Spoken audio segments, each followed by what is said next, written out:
Acho que estamos ao vivo, pessoal. Boa noite aí para todas e todos que vão chegando. Já estou vendo aqui o Luke Pix, meu aluno. Boa noite, Lucas. Obrigado aí por estar participando. Eu tenho a alegria aqui de iniciar mais uma live aí no meu canal do YouTube, junto com o meu parceiro Gustavo Dias. Diga oi, Gustavo. Buenas. E junto com a minha querida amiga Rafaela Sarinho. Diga oi, Rafaela. Olá. E acabei de lembrar que eu tinha combinado para o Gustavo começar essa live, então ele já começa muito bem. Não, fica melhor que é um ping-pong, assim, né? A gente vai revezando as apresentações, enquanto isso o pessoal vai chegando. Por enquanto ainda estamos na sala na imensa minoria, mas logo aumenta. Eu vou aproveitando para dar boas-vindas ao pessoal, quem já está ali, anunciando que pode escrever no chat, fazer perguntas ao vivo. Eu vou ajudar aqui, a Beccaria está coletando perguntas para a Rafaela, tá? Antes de a gente começar propriamente. Então são essas as instruções aí. Quem já estiver na live nos assistindo, se puder dizer como é que está nosso som, nossa imagem, se a gente está bonito ou não, que daí qualquer coisa a gente não faz, se não tiver. Sempre há tempo de desistir. Beleza. Então, gente, essa é uma... Vou começar, então, como a praxe. Então, buenas, sejam bem-vindos, bem-vindas, bem-vindes ao episódio de hoje do podcast Desver, que hoje é um episódio mais do que especial. A gente está fazendo uma nova parceria com o nosso querido amigo e mestre e doutor Marcos Beccari.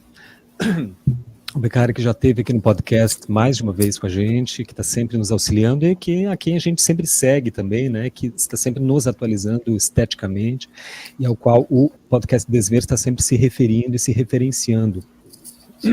Então, queria eu mesmo, Beccari, agradecer você pela parceria. Hoje a gente está trazendo aí a Rafaela Sarinho, que o Beccari vai apresentar melhor depois. Eu estou conhecendo ela hoje, mas já me interessa muito a pesquisa que ela vai nos apresentar hoje, que é um recorte da tese de doutorado que ela apresentou em 2023, finalzinho do ano passado, na PUC, no Rio de Janeiro. O título é O Corpo Desenquadra o Corpo, Visualidades em 4 Atos. Título extremamente curioso, né? Quase misterioso aí. Já é quase um verso de poema, eu estava contando, acho que dá um decassílabo ali, para ela se juntar bem. E hoje ela vai fazer um recorte que vai focar em Manet, ou Manet, que seria a pronúncia mais correta, depois a Rafaela nos atualiza sobre isso. Manet, o corpo desenquadrado, que eu acho que é um tema assim bastante interessante, tanto para os nossos ouvintes aqui do podcast, quanto para os discentes, aí, alunos do Beccari, né? Gostaria também que o Beccari depois falasse um pouco mais até da disciplina para o qual essa nossa parceria aqui hoje é dedicada. Aí aproveita, Beccari, e fala também um pouco mais sobre a Rafaela, que acho que você tem mais propriedade. Mas desde já, brigadão, tá, Rafaela, por estar aqui. Obrigado, Beccari, pelo convite ao podcast Desver. Poxa, eu que agradeço você, Gustavo, de novo, e agradecendo também a Rafaela. Aliás, o pessoal já está chegando aí, muito bom ver, né, os comentários. A Maria Cristina Ibarra, artista, está com a gente já. A Roberta Viane, minha aluna, Carmen Lúcia e o Hiroshi, ó, o Hiroshi aí, nosso colega. Então, pessoal, a ideia dessa live foi a mesma das últimas lives que eu tenho feito de vez em nunca, quer dizer, umas 2 por ano, no máximo, que é justamente para complementar o conteúdo de uma das disciplinas que eu ministro na UFPR, que é a disciplina de seminários de História da Arte e do Design. Então, a gente já gravou uma ótima aula no ano passado, por exemplo, com o Gustavo Dias, que, enfim, eu sempre faço questão de falar isso, foi meu mestre de desenho, né? Então, eu tenho muita admiração pelo trabalho dele e a sorte de contar com a amizade, com a interlocução dele já há alguns anos, né? Há uns bons anos. E E daí ele fez esse favor para nós, né, na disciplina, tem usado essa live. Na sequência a gente gravou uma live com um outro amigo meu, também mestre de pintura, que é o Alexandre Heider, que é sobre a arte brasileira no século XIX, e está disponível aqui, essas lives, no meu canal. E hoje eu tenho a honra aqui de contar com essa fala da minha amiga Rafaela Sarinho, que antes da apresentação formal, eu conheci ela por causa do Daniel Portugal, né, que é um amigo meu há longos anos, digamos assim, tem esse problema de gostar de filosofia e design ao mesmo tempo, né, a gente sempre se enveredou por esse descaminho, esse lugar estranho. E a Rafaela é a esposa do Daniel Portugal. Mas, ao mesmo tempo, ao longo desses últimos anos, eu fui tendo a oportunidade de conhecer justamente o interesse de pesquisa da Rafaela, e tive... o Gustavo acho que caiu. Caiu, acho que sim. Acho que ele já volta. Enfim, caiu a luz, ele escreveu aqui. A oportunidade de ver essa conciliação, essa aproximação de interesses, né, que a gente foi descobrindo no grupo de pesquisa, do Demo, mas nesses diálogos também em torno do Foucault e tudo. Então, acho realmente muito legal. Foi uma feliz oportunidade de, no ano passado, acho que no começo do ano passado, eu participar ali da defesa da tese de doutorado da Rafaela, justamente como uma oportunidade de interlocução. É muito difícil encontrar gente assim que não que estuda Foucault, quem estuda Foucault tem em toda a esquina, né?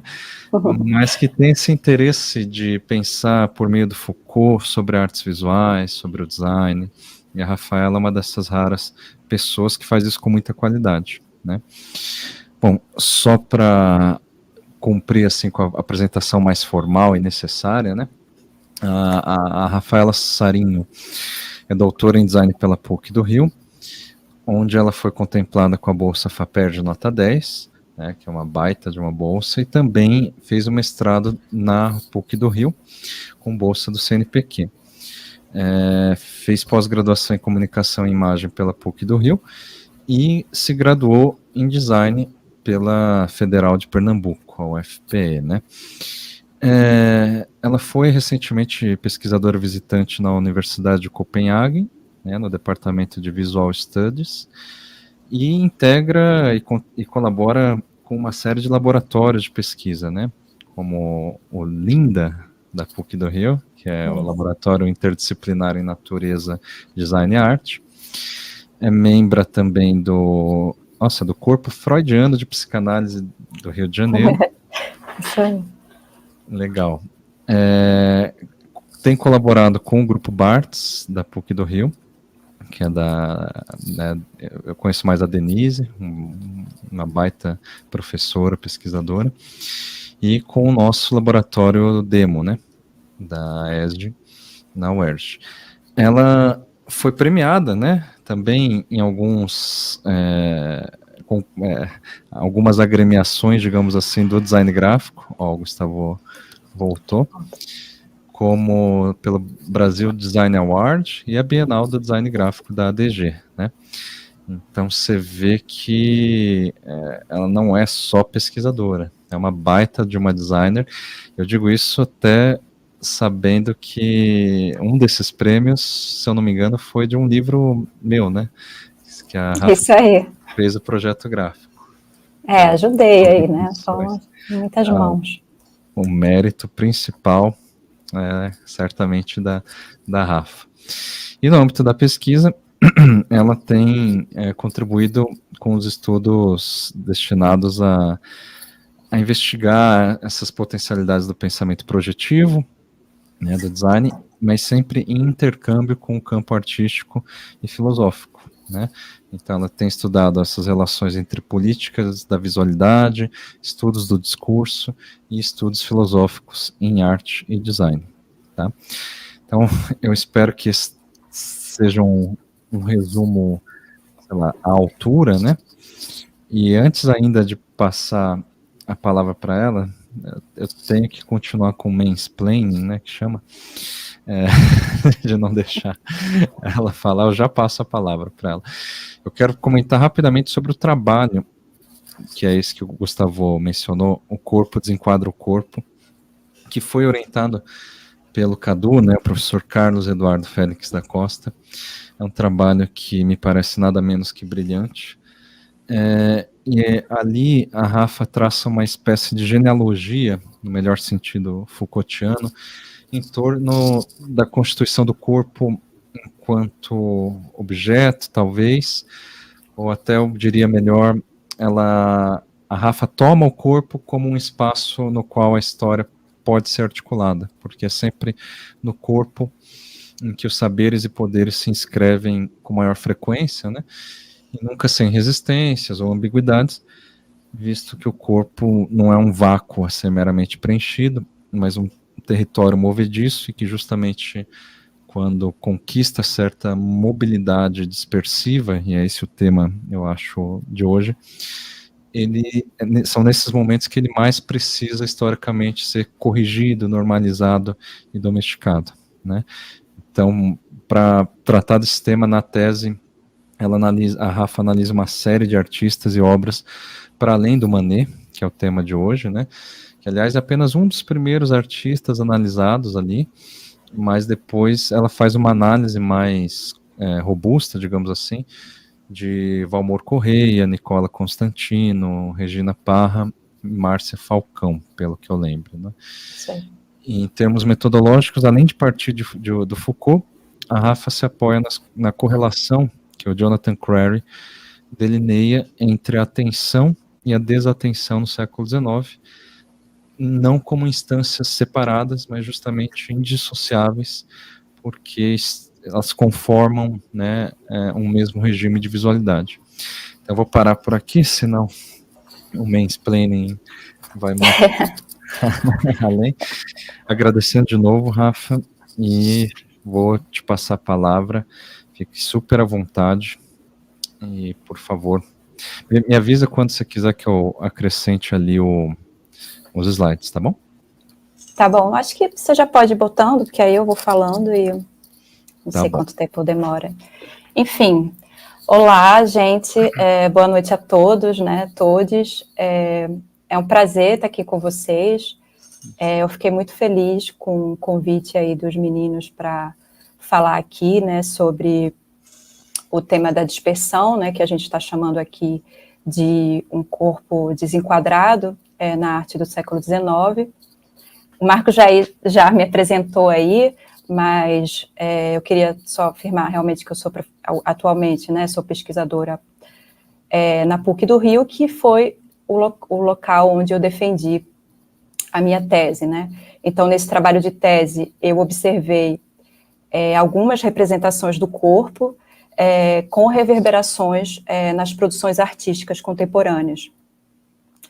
E em um certo momento, né, da construção desse trabalho de tese, eu precisei justamente passar pelo tema da dispersão, uma vez que era muito importante observar como o corpo vai ganhando ali um novo contorno nas visualidades a partir do século XIX. Então, como a gente vai ver, é nesse recorte histórico que, digamos, que o corpo sofre ali uma torção, né, que ele se desenquadra, nos termos da tese, aparecendo em uma dimensão ali fisiológica. Ou seja, é nesse tempo que o corpo passa a ser visto como produtor ativo de sentidos, né, de afetos, de sensações, e não mais como um mero receptor passivo de algo que acontecia ali na exterioridade. Então, eu tentei ir passando por isso ao longo da tese. Então, as produções artísticas do século XIX, né, sendo um efeito instrumento aí dessa torção, elas incorporam mesmo esse novo modo de tomar o corpo. Ou seja, essas produções, ao participarem dessa transformação, elas vão dando conta de representar, de algum modo, as sensações vivenciadas por esse novo corpo desenquadrado, né, que é o argumento. Então, é nesse sentido que a gente vê como a ideia, né, como a questão da dispersão, ela aparece na arte. Uma dispersão, como o Marcos adiantou, ela vai ser entendida aí como um jogo, né, um contínuo entre atenção e distração, ou mesmo como um estado paradoxal ali, né, de atenção distraída, que a partir do século XIX passa a integrar e a fazer parte ali dos sujeitos e das visualidades. Ou seja, quando o corpo passa a ser tomado como um produtor ativo, né, desestabilizando uma questão ali paradigmática da visão, que a gente vê a dispersão, né, tornar-se parte das temáticas das visualidades desse tempo.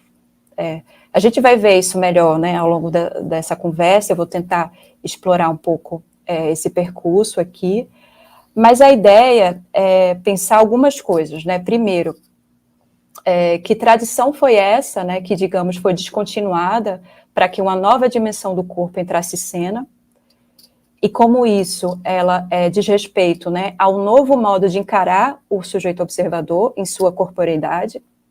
E depois a ideia é observar como a dispersão aparece como um efeito dessa nova constituição e percepção do corpo. E é essa questão que eu vou explorar aqui com vocês a partir de um olhar sobre alguns trabalhos do pintor Jonathan Quarry. Jonathan Quarry, do Edouard Manet. Então, mas eu também acho importante colocar aqui, antes de começar propriamente, que a leitura, né, que eu faço desse momento tem como base Foucault, né, e o historiador da arte Foucaultiano Jonathan Quarry. Isso porque eu acho que há diversas maneiras, né, a gente pode discutir isso depois, de pensar, né, a questão da dispersão e da dinâmica do corpo nesse processo. Acho que há, enfim, diversos autores, né, acho que a dispersão é uma questão importante ali na arte, na história da arte. E há diversos autores que vão tomar esse tema, né, a partir de explicações que tem como base, né, por exemplo, o que a gente costuma chamar de superestruturas, ou seja, eles vão colocar essa reestruturação do corpo, né, e dos sentidos, muitas vezes apenas na conta, sei lá, das dinâmicas e mudanças econômicas que se deram nesse tempo, ou mesmo numa evolução tecnológica, né, que ocorria ali no início da modernidade. Mas a leitura que eu faço, né, a partir desses dois autores, remete mais a uma diluição, ou seja, essa leitura vai pensar que a mudança do corpo e dos sentidos se dá a partir não de uma organização, né, econômica e tecnológica, mas de uma série de forças dispersas e difusas, né, nos termos de Foucault, que em uma relação, né, com a emergência, né, de novas normas e práticas que passam ali a vigorar na modernidade, modificam justamente o entendimento e as percepções do corpo. Então, em linhas muito gerais, é preciso pensar, né, que o observador ele sofre um processo de modernização ali a partir do século XIX, ajustando-se a uma constelação de novos acontecimentos, né, de forças, de práticas institucionais que juntas ali alteram o seu modo de estar, né, de perceber, de se situar no mundo. Então, o que há em suma, né, é uma vasta reorganização ali dos conhecimentos, né, e das práticas sociais, que juntas vão ali justamente modificando as capacidades produtivas, cognitivas e também desejantes desses sujeitos modernos. Então, nessa primeira parte, acho que eu passo aqui, né, isso aí. Nessa primeira parte da apresentação, é importante a gente falar dessa visão objetiva. Ou seja, nessa primeira parte a gente precisa entender qual regime de visualidade vigorava antes dessa modificação na modernidade. Então, vamos lá, né? Entre os séculos... Vamos lá voltar um pouco. Entre os séculos XVI e fins ali do século XVIII, a gente observa um regime de visualidade em que o ato de ver estava separado do corpo físico do observador. Isso pode parecer, enfim, um pouco difícil de entender nesse momento, mas eu vou tentar deixando isso um pouco mais claro. Isso é até às vezes difícil de explicar. Mas isso se dava basicamente a partir de um jogo em que, de um lado, estava a natureza, regida ali por uma série de leis naturais e universais, né? Um vasto campo de conhecimento ali, regido e organizado, né, por Deus, ou mesmo por uma lei ali maior, e do outro estava o sujeito, né, o homem, que aparecia como um mero observador passivo dessas leis naturais que existiam e se relacionavam, independente da sua ação, né, de sua interferência. E Foucault, ele vai denominar esse sistema, né, em que o sujeito se localiza como um mero observador passivo, de modelo clássico da visão. E é disso que a gente vai tratar nessa primeira parte. Mas do que se trata, né, esse modelo? Trata-se de um regime de saber e de visualidade em que todo conhecimento, como eu falei, estava subordinado a uma lei geral, a uma ordem universal, que, como eu disse, independia da sua interferência, né, independia da interferência do sujeito. Tentando fazer uma ilustração desse jogo, é como se estivesse, né, é como se ele, né, o observador, estivesse apenas no lugar de um observador não participante, né, ou nos termos mais corretos, não corporificado, que não interfere propriamente nesse jogo, onde ele está ali apenas para verificar o pleno funcionamento dessa engrenagem, né, que dependia dele, que independia do seu corpo, da dimensão corpórea, justamente, da sua visão. Isso vai ficando mais claro ao longo da conversa, da dimensão corpórea, né, da sua visão e dos seus sentidos. E eu acho que Foucault vai dar um exemplo ótimo, né, bastante interessante disso, no livro As Palavras e as Coisas, quando ele vai pensar o estabelecimento nessa época da história natural, a consolidação da história natural. Então, a história natural, ela aparece, né, como um saber típico dessa ciência clássica, um saber que nasce nessa época e que se preocupa justamente em organizar toda a natureza, uma natureza que existe e que está lá dada. Então, é dela que nasce, por exemplo, essa possibilidade de classificação dos seres vivos que a gente tão bem conhece, né, e aprende na escola, justamente que é aquela divisão entre espécie, família, né, espécie, gênero, família, enfim, por aí vai. Então, uma divisão que se dá a partir de uma observação das principais características externas dos animais e plantas. E essa é a época em que essa ciência botânica, né, por exemplo, a partir desse sujeito observador, passa a coletar essas várias espécies que existem no mundo e vai criando, por exemplo, aqueles gabinetes de curiosidade. Ou seja, a configuração desses gabinetes de curiosidade, ou mesmo a ilustração aqui, né, como a gente está vendo, dos quadros, né, e das pranchas botânicas, elas nos ajudam a visualizar que o objetivo único do homem era mesmo o de organizar, de ordenar, de coletar. E essa coleta aparece como uma forma de dar conta das coisas, né, de toda a natureza que existe, que está ali apartada da sua vivência corporal. Então, a gente começa a ver, né, por exemplo, a partir dessas pranchas que a gente está vendo, como se estrutura a visualidade desse tempo. Então, oi. A visualidade, Rafael, desculpa te interromper, mas só para ir me atualizando aqui, quer dizer, é o suporte onde as imagens são produzidas, quando você se refere à visualidade, é isso? Ou é a capacidade o regime... A visualidade é o conjunto aí de como essa representação está acontecendo, né? Eu diria que a visualidade não é só a representação, é como isso se estruturava nessa época. A partir desse sujeito, inteiro, a partir desse modo de ver a natureza, a partir de como isso é planificado, né, nessas pranchas, nesses quadros, nesse modo de ordenação, né? O regime de visualidade, então, não incorpora apenas o que foi produzido em termos de imagens, mas o próprio modo de produção dessas imagens, que é o... E esse observador não corporificado que vai regir até o século XVIII, quer dizer, ver se eu entendi, é aquele onde o corpo dele não participa da visão, porque a visão seria um fenômeno externo. Eu vou passando ainda por isso, mas é exatamente isso. Rafa, eu acho que dá para aproveitar que a Maria Cristina Ibarra fez uma pergunta aqui, que eu acho que tem a ver com essa questão que o Gustavo levantou. Ótimo. Vou destacar aqui, para você ver. Esse modelo clássico da visão é a pesquisa na forma de gerar conhecimento ou na vida cotidiana também? Em que âmbito exatamente percebemos esse modelo?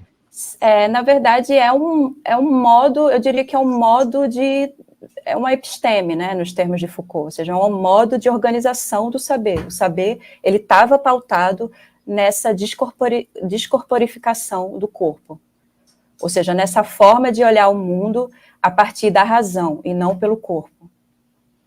Acho que essa seria a resposta adequada para isso.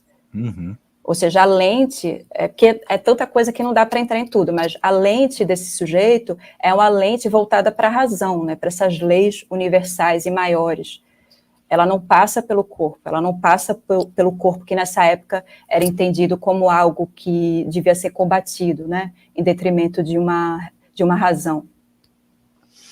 Perfeito. Assim, se o pessoal mandar pergunta, eu vou... Tá ótimo, acho que é boa essa dinâmica. Uhum. Então, vou continuar. Vamos lá. Então, vamos voltar.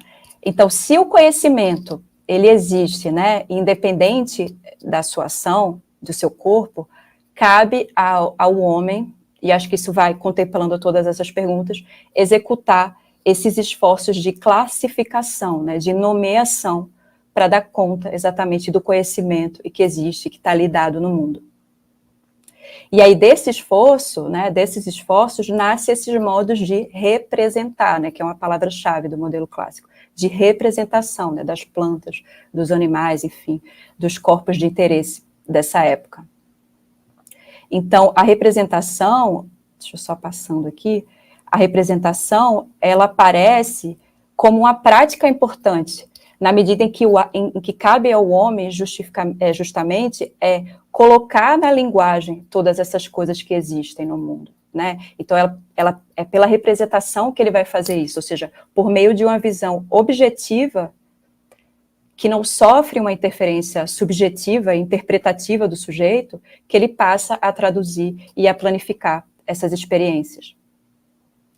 E aí a gente pode pensar que a representação clássica, grosso modo, ela é nada mais do que um exercício visual também de tradução fidedigna desses elementos presentes na natureza. Então, como eu disse aqui, não tem espaço para uma produção ou uma interpretação subjetiva. Se trata de uma visão objetiva, pautada nessas leis universais, que vão apenas garantindo, digamos assim, um modo comum, partilhado mesmo, de organizar as coisas do mundo. Então, para resumir, representar significava transformar em linguagem. E a linguagem, né, nos termos de Foucault, nas Palavras e as Coisas, ganha uma posição de destaque, na necessidade de expressar o que aparece disponível. Então, de novo, a gente vê aqui o estabelecimento de um modo de ver. Então, a visualidade faz parte desse modo de ver, né? Ou a constituição, né, de um modelo de visão objetiva que apenas realmente traduz o que está disponível ali para ser visto. E a representação é posta a serviço desse jogo de tradução. Oi? Exato. Traduz num registro simbólico que está para além da experiência corporal, porque a experiência corporal Não importa, ela é menor. Não importa. Importa uma vez que você traduziu em linguagem simbólica, vai importar as leis da física que organizam, as leis da ciência, as leis biológicas. Então, essas leis que vão regular a própria experiência depois, né? Exatamente, nos termos lá de Descartes, os sentidos enganam, né? Então é preciso deixar o corpo de fora, porque os sentidos enganam. O que vale é essa conexão, né, entre a mente, né, que é o espírito aí que é o que consegue revelar, né, essa natureza, ou essas leis universais aí garantidas por Deus. Então, já voltando para a questão, né, da visão, isso indica que há mesmo uma cisão, né? Eu queria muito deixar isso bem claro, uma cisão, ou mesmo um corte entre o olho e o corpo do observador, ou mesmo uma proximidade, é interessante a gente pensar nisso, entre o olho e o exterior que ele observa. É como se o olho fosse apenas uma lente independente que observa o mundo exterior, sem a interferência do corpo, né? Como a gente está falando aqui. É como se ao olhar para o meu cachorro, né, que está aqui do meu lado, se estabelecesse uma relação entre ele e o meu olho, e uma relação que não passa ali pelo resto do meu corpo. E é por isso que a gente chama que trata-se de um olho não corporificado, que existe apenas para ver, né, para dar conta desse exterior organizado. E é interessante observar também, né, como o dispositivo ali da câmara escura, que aparece nessa época, ele vai se constituindo, né, como uma metáfora, ou mesmo um modelo para a visualização das dinâmicas de observação descorporificada dessa época. Para quem não sabe, né, como é que funciona uma câmara escura, ela é nada mais do que um aparato, né, uma caixa, aí, como vocês estão vendo nos slides, com uma pequena abertura, onde se entra, né, uma luz externa por essa abertura e que projeta essa imagem, né, que está no exterior, na parede interna do dispositivo, só que de maneira invertida, enfim. Então, esse mecanismo da câmara escura, ele representou, digamos que, um modo de exemplificar que o nosso ato de ver era algo meramente mecânico e objetivo.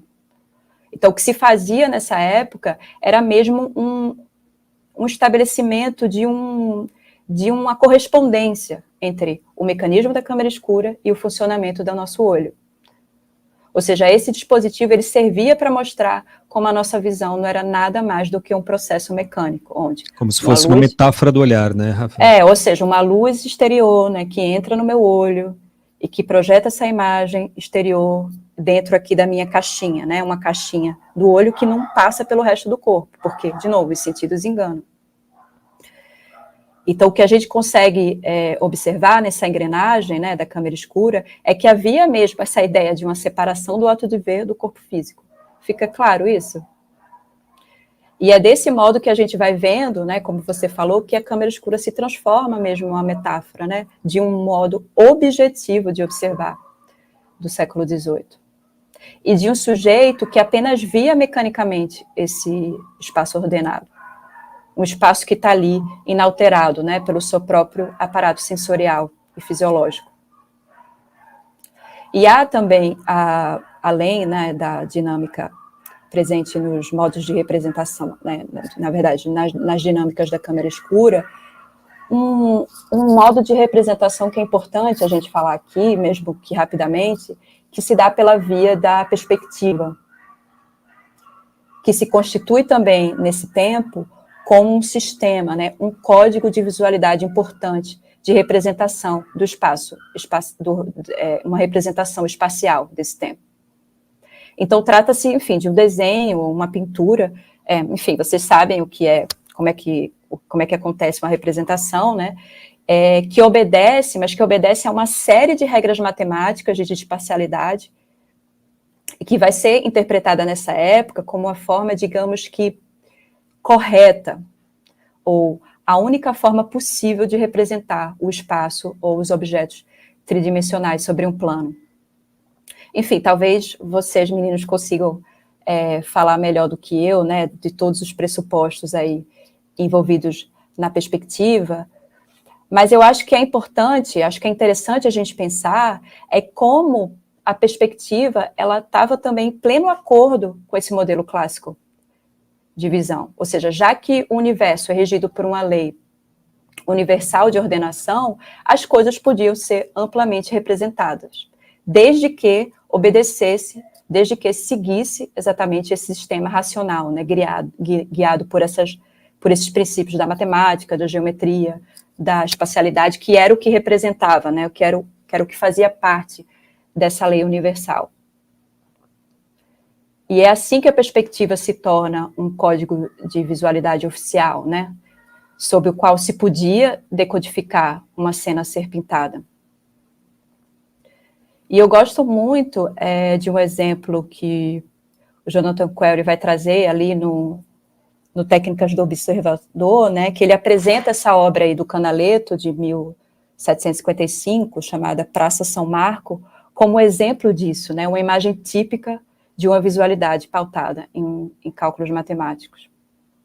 Então, nessa obra, a gente observa aí uma representação milimetricamente perfeita, né, do espaço, onde a gente consegue até imaginar uma série de quadrículas aí que estão por trás dessa foto, dessa imagem. Né, ou seja, uma imagem efeito desse modo de perceber e de representar o espaço objetivo, né, que compreende justamente o ambiente unificado, né, uma representação perfeita do espaço que o observador está vendo, né. A perspectiva é perfeita para exemplificar ou para ilustrar de fato o argumento, né, Rafaela, porque ela é uma equação matemática, uma representação puramente geométrica.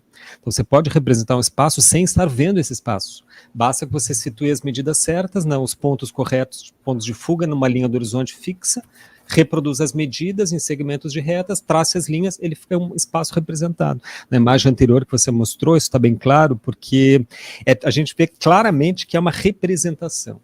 O que na época talvez poderia se passar como menos que uma representação, mas quase que a realidade em si da coisa, porque daí o princípio matemático se confundia com a própria estatuto da visão, né? Hoje a gente vê que é evidente que tem distorções aí, é porque o ponto de fuga está muito próximos um dos outros, né? Então ele cria esse efeito de esses ângulos muito oblíquos, assim, em cima e embaixo. Mas ele exemplifica perfeitamente, né? Quem não entendeu até agora, basta olhar essa imagem para dar sentido assim, a explicação da Rafaela até agora, né? Muito bom.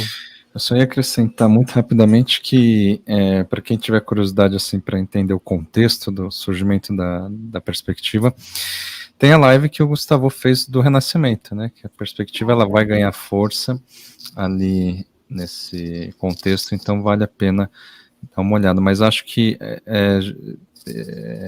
está muito claro. Eu achei bem interessante quando você falou do Descartes, porque é justamente isso, assim, o corpo é aquilo que não é que deve ser eliminado, mas é o que gera os enganos, né? Então, a própria divisão a coisa existente, a coisa extensiva e a coisa esqueci, que é a alma. Não sei. Sei. Já é um modo assim de entender aquilo que no começo podia parecer confuso na sua fala, desse modelo clássico da visão, colocar a visão como algo externo mesmo. O Descartes, ele literalmente diz quase isso. Tipo, ele diz... que é a alma, ou seja, a verdade e tal, é uma coisa que deve estar cindida e separada dos enganos do corpo. Então, a metáfora da câmara escura, e mesmo que a gente pode ver nesse quadro desse slide, é a ideia de que qualquer pessoa que está no lugar desse observador, no caso, que está olhando para essa Praça São Marcos, dessa posição, ou que está olhando lá para a câmara escura, ou mesmo que está fazendo a perspectiva na representação, qualquer pessoa que fizer essa perspectiva ou que olhar, vai ver a mesma coisa. Se você eliminar a variável do corpo e da subjetividade. Então é essa a ideia, enfim, só para tentar contribuir reiterando, né? Tá ótimo, então eu vou seguir aqui. Então eu acho que com esse rápido, né, e breve aí resumo das dinâmicas que ocorria em torno desse modelo clássico da visão, né, que a gente conversou aqui, acho que a gente pode já passar para a parte 2 dessa conversa, que diz respeito mesmo a uma reorganização da visão na primeira metade do século XIX. Uma reorganização que vai produzir, né, constituir um novo tipo de observador. E esse é o desafio de explicar agora. Dentro das mais diferentes formas de abstração da visão e de dispersão do corpo, como a gente vai ver nos trabalhos de Manet. E aí, essa parte 2 eu chamei de visão corporificada. Vamos lá. No início ali do século XIX, claro que nunca é uma ruptura brusca, né? Essas coisas vão acontecendo, ocorre uma primeira quebra, digamos assim, né? Desse modelo clássico de visão. E isso vai representar, que eu acho que é o mais importante para a gente também aqui, muito mais do que uma simples mudança nas visualidades. É importante a gente perceber que há, nessa época, uma transformação do espaço social a partir de uma reorganização do conhecimento e das práticas que vão modificar as capacidades produtivas e cognitivas dos sujeitos. E essa modificação, ela diz respeito, né, a nada mais do que um processo de modernização, ou seja, é o tempo da constituição de um sujeito modernizado. Então, com a consolidação ali do espaço caotizado moderno, a gente vê uma quebra da visão objetiva, né, baseada nessas leis, né, e nessas ordens previamente dadas, dando espaço justamente para a organização de um novo modelo de visão, que é o da visão subjetiva. E é aqui que a visão se desloca, né, de um processo mecanizado para entrar, né, nos termos de Jonathan Querry, na espessura do corpo. Eu vou tentar deixando isso mais claro. E, enfim, eu acho que não vale a pena aqui a gente se aprofundar exatamente nos processos de modernização, até porque, como eu disse, a gente nunca pode reduzir esse tipo de coisa a um só agente, né? Preciso sempre olhar para uma rede e para uma ampla, né, rede de atores que vão participando ao mesmo tempo dessa transformação, mas eu acho que numa leitura Foucaultiana é importante a gente ter em mente que há, nesse período, uma mudança, sobretudo, deixa eu passar o slide, o próximo, uma mudança, sobretudo, nas políticas do corpo,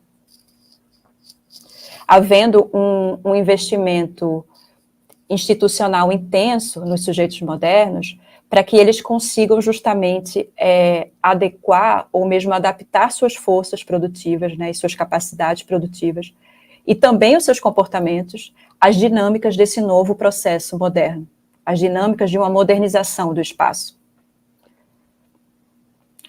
Ou seja, o que há, nos termos de Foucault, ali, a partir do século XIX, e um pouco antes também, né, claro, porque essas coisas são difusas, é uma docialização dos corpos, onde eles começam ali a ser treinados com o intuito de garantir uma adaptação de suas forças produtivas e cognitivas a essa nova situação da época. Fica claro isso?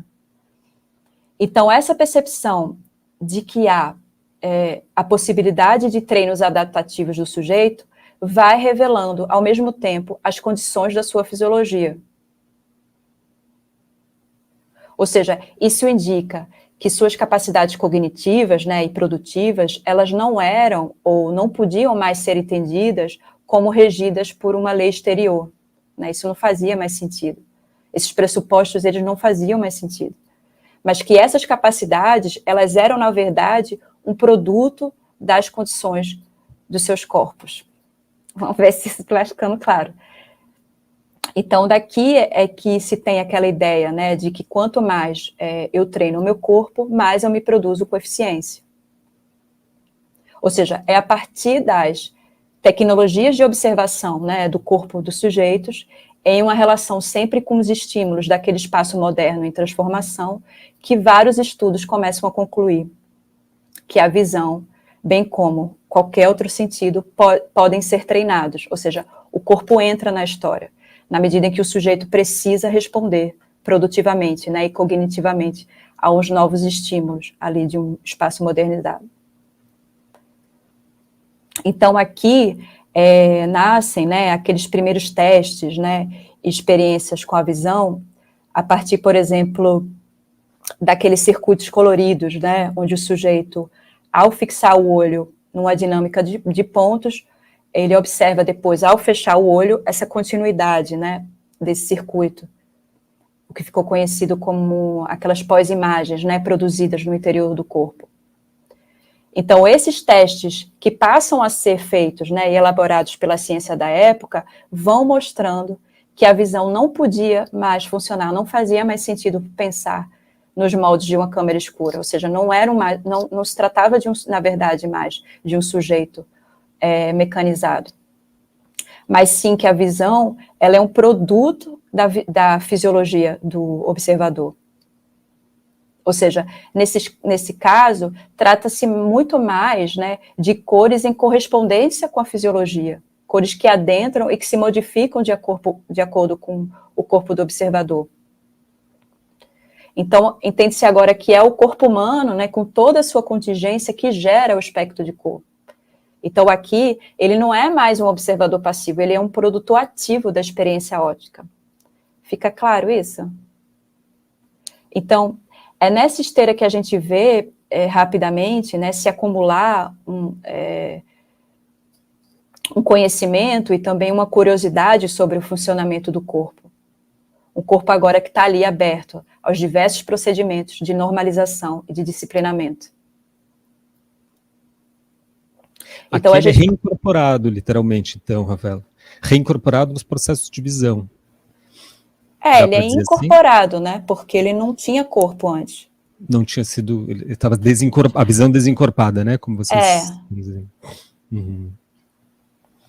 Então, aqui é como se a visão ela entrasse na espessura do corpo. Na medida em que os sujeitos eles começam a precisar a responder às dinâmicas caotizadas ali de um novo sistema de produção, de um processo ali moderno, como eu falei, que partem, né, de diversos atores ali, naquele momento.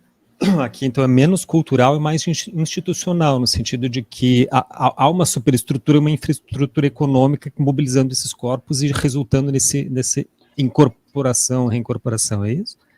O que, por exemplo, uma resposta Foucaultiana seria que o que há é uma entrada mesmo do Estado, né, uma produção desses sujeitos que precisam, um sujeito que começa a ser produzido no interior dessas dinâmicas. Então, é um sujeito que precisa responder às normas, às práticas necessárias para que a engrenagem moderna comece a funcionar.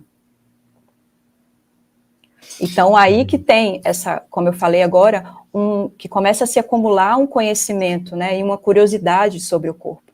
O corpo deixa de ter um estatuto menor para ser o centro da questão, ou seja, como é que a gente treina esse sujeito para que ele possa responder da melhor forma para esse novo circuito, essa nova lógica econômica que a gente precisa dar conta, né, e fazer esses sujeitos acontecerem. Isso coincide com a Revolução Industrial? Sem dúvida. Essa é uma série de processos, né, que é difícil de dizer assim, sei lá, é só a Revolução Industrial. Mas o interessante é verificar que, de alguma forma ou de outra, começou-se a ficar claro que o corpo não é uma coisa exatamente secundária ou à parte, e que, portanto, pode ser eliminado, como na perspectiva cartesiana e tal, mas justamente que são corpos moldáveis, né? E, portanto, isso significa que há várias experiências corporais que vão sendo descobertas, modos de ser, né? E esses modos de ser, na medida que vão sendo descobertos, aí que eu acho que vem o interesse, digamos, institucional ou governamental de normalizar. Tem uma imagem de alguns slides anteriores que você colocou de uma árvore, aquilo lá é bem metafórica, uma árvore amarrada a um tronco. Ou seja, não é natural que a árvore vá para cima, se descobriu isso. ou não necessariamente, né? Pode ser que saia do esperado. Mas então vamos descobrir mecanismo para docializar, quer dizer, fazer com que o corpo ele se ajuste justamente contra as não é ambiguidades, contra as errâncias que ele próprio pode produzir. Exatamente. Isso é interessante de pensar, assim, que por meio de vários processos, o corpo começou a se mostrar menos natural, ou enfim, menos racional e normal do que sempre pareceu. Então, se começou a gerar essa demanda, digamos assim, de se normalizar, né? De se Exatamente. forçar. E eu sempre gosto, né? Quase sempre nas minhas apresentações tem essas imagens, porque o que a gente pode ver é como essa torção aí, né? Essa entrada do corpo, ela vai fazer com que certas práticas médicas que se iniciavam aí nesse tempo, elas vão, enfim, praticar uma série de experimentos com o corpo, na medida em que a gente sabe que esse corpo é adaptável e que pode ser treinado. Então, aqui nasce aquelas práticas, né, bem típicas dessa época, como a da hipnose, que buscam justamente estudar, né, e confrontar esse corpo, essa visão, a fim de entender os processos necessários para a sua normalização. E há também uma série de outras práticas que nascem nesse tempo e que procuram justamente estudar o corpo, né, na tentativa de instituir instrumentos para essa adequação. E eu lembro aqui dos procedimentos, né, da medicina de Jean-Martin Charcot, que estão os exemplos aí nessas fotos, né, que são algumas de suas pacientes, onde ele começa justamente a trabalhar, a examinar e atuar sobre o corpo das mulheres histéricas, estabelecendo uma série de experimentações e de novos procedimentos sobre eles, experimentações que não existiam antes. Inclusive a da hipnose existia, mas enfim, tem uma série de aparatos aí técnicos que vão surgindo nessa época. Claro que então, se o corpo agora começa a fazer parte dos processos, então é a partir dele que passa a serem descobertos novos processos, né? Fica Exatamente. Passível de crer.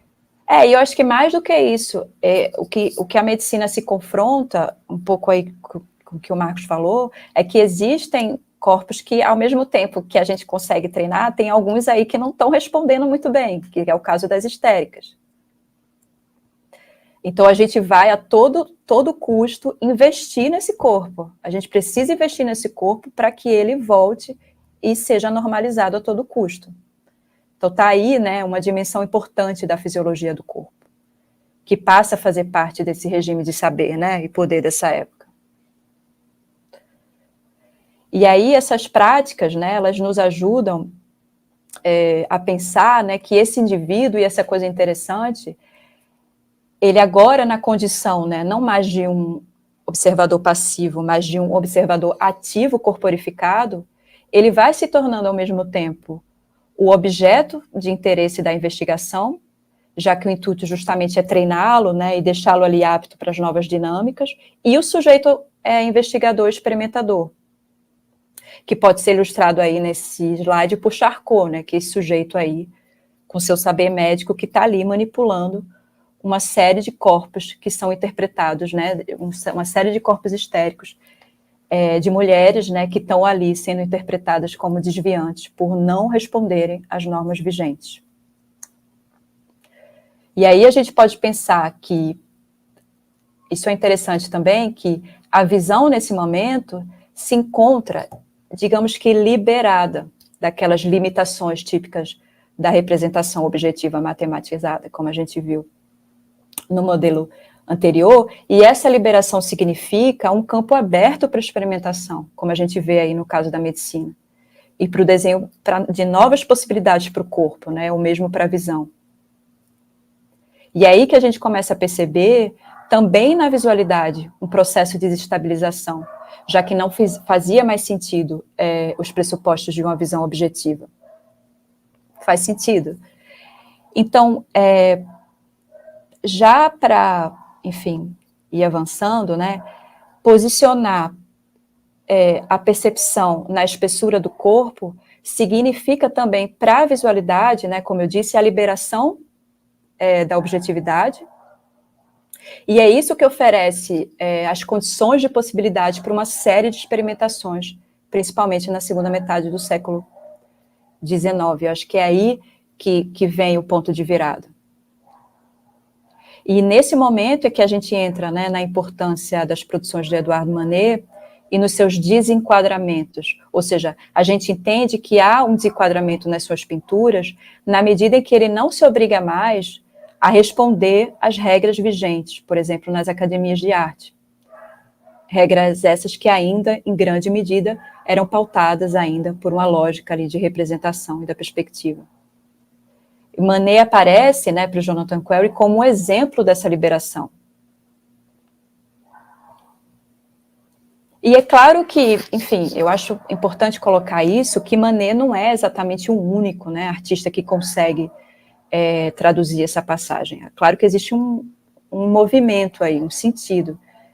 Até lá, há uma série de rompimentos técnicos na pintura, eu acho que vocês, meninos, podem talvez contextualizar isso melhor, mas ele, segundo Jonathan Quarry, é quem consegue melhor traduzir visualmente, principalmente, e aí eu destaco esse ponto, os sintomas desses sujeitos mergulhados nas nuances da modernidade.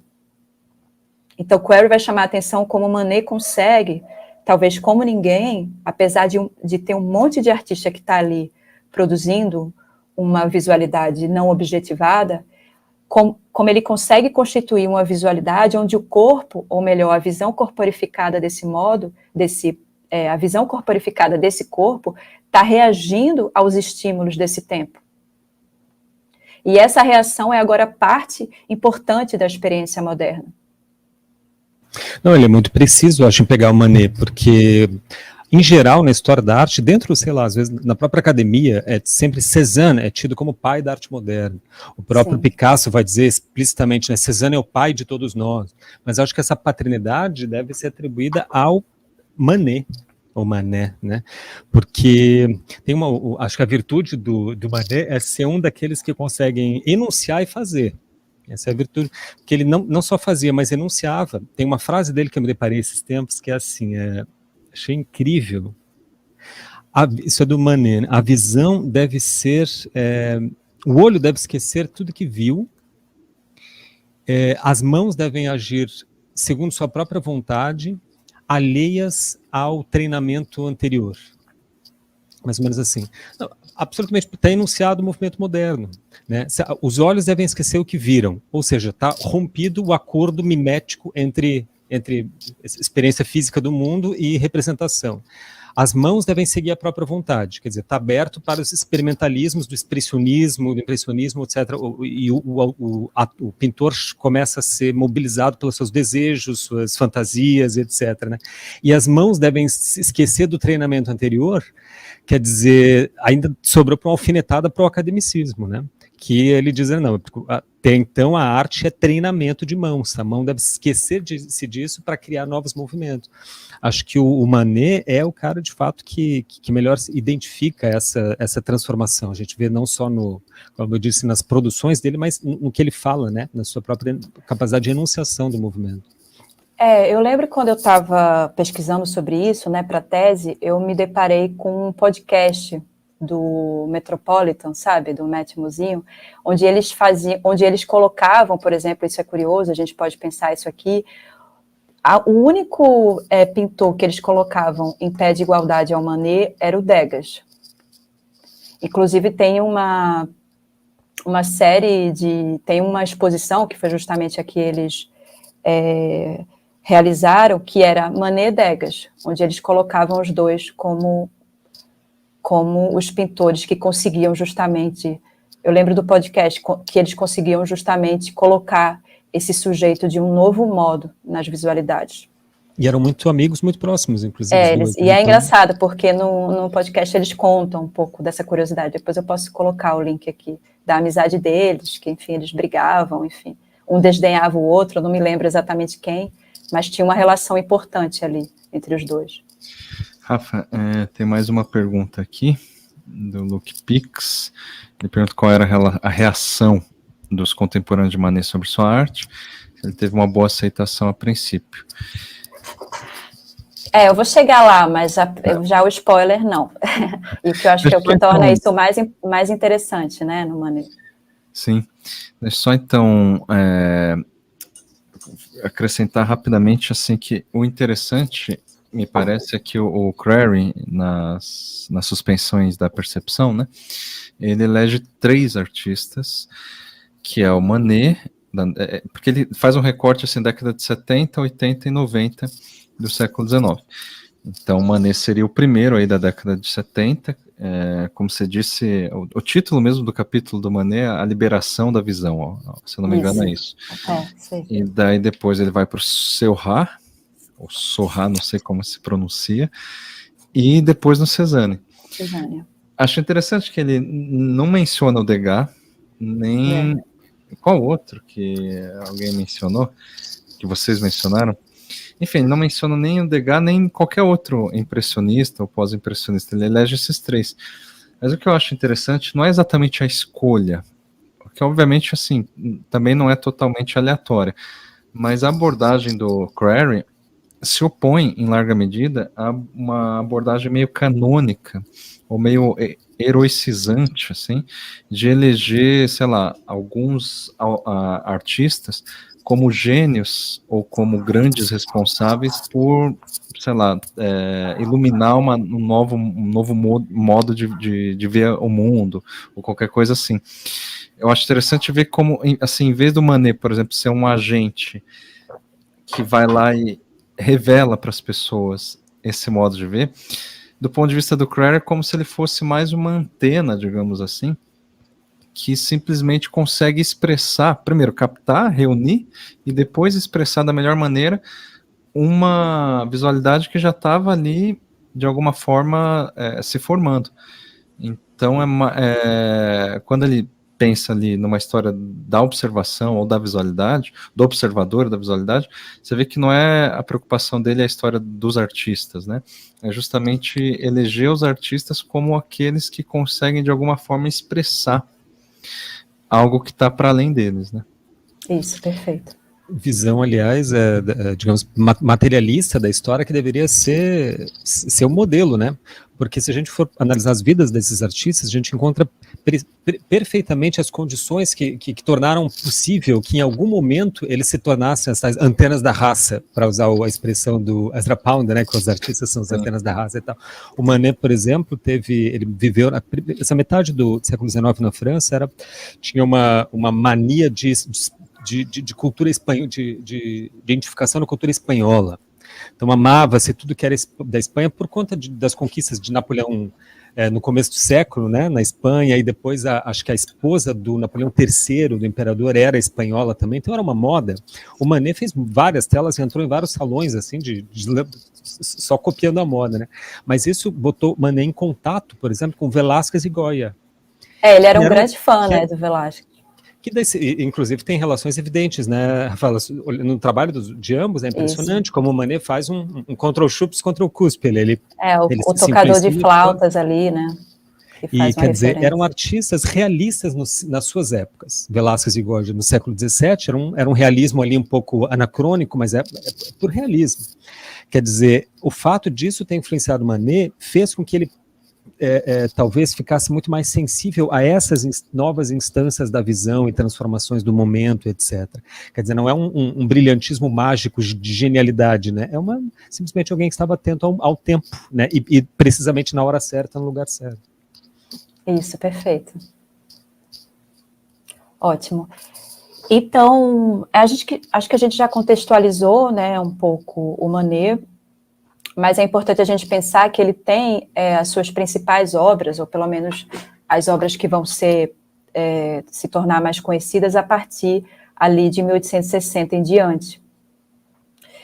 E essas obras, né, a partir dessa década, elas vão ser tomadas como especialmente disruptivas para a época, na medida em que ele começa a tratar, né, como a gente está falando aqui, de uma nova forma esse tempo, né? As cenas do cotidiano, quase como uma banalidade do cotidiano, onde os signos modernos, eles começam a fazer parte, né, e são elementos da composição dos seus quadros. Então, para pintar a modernidade, que é percebida ali como rápida e dispersa, a gente vê Manet articulando essas pinceladas rápidas, né, muitas vezes com uma grande quantidade de tinta ali, que formavam um relevo na tela. E o caráter do seu traço é visto como problema na época, como uma falha, ou eu já vi leituras que diziam que ele era tomado como algo incivilizado, o trabalho dele. De novo, a gente percebe que é o oposto de um desenho organizado, né, no espaço objetivo. E seus trabalhos eram também interpretados, muitas vezes, como se ele tivesse abandonado o quadro antes de terminar. E aí ele vai manifestando aquilo que vai ser uma característica ali do impressionismo, que é justamente a valorização, né, do esboço, do inacabado. Então, nesses slides aqui próximo, a gente consegue ter uma dimensão ali das temáticas que ele conseguia reunir, onde a gente pode ver também como essas pinturas, elas estão permeadas ali de signos da modernidade, né? A atmosfera é sempre um bar, o café, né, o teatro, o parque, que são espaços públicos próprios de uma sociabilidade moderna. E é interessante a gente observar também o posicionamento do corpo e da visão nesses espaços. Um corpo que está ali, né, 100% imerso naquele caos, mas ao mesmo tempo confuso e mesmo confundido, né, com o contexto moderno. E aqui a gente chama atenção para um corpo desenquadrado, ou seja, um corpo que vagueia, né, entre a atenção, que era um elemento importante dessa nova capacidade cognitiva moderna, e a desatenção, que são representadas aí nesses olhares que aparecem distantes.